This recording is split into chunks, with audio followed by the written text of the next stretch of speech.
Kapod wan e weche motenore gi migawo mar pur en ni tend migawono koro keto okenge ma chako chenro matiyo kod yore lony manyasani kaka achiel kuom yore mageto bero pur e pacho ka. Koloso e kinde nyasi manokelo kaachiel apisas kod jokanyo e sekta mar pur, jatend migawo mar pur Mutahi Kagwe owacho ni chenro makamano biro konyo jopur e kedo kod midhiero mopogore opogore. Kagwe bende nomedo jiwo rowere mondo mi odhi nyime kod chenro mag pur kod chuogo yore manyalo konyogi bero sekta no. You're supposedly going to be merged with another organization. Now is the time to engage. It must be a while back that it happened, but we won't make it a regular.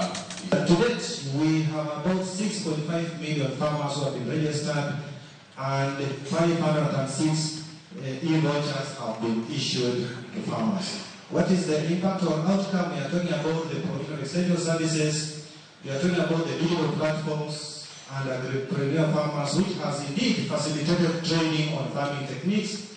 We are here to refocus on concentrating on the issue of the farmer as an individual, to refocus our energies, to refocus our effort, to refocus our attention to the farmer as the beginning point of success in our agricultural sector.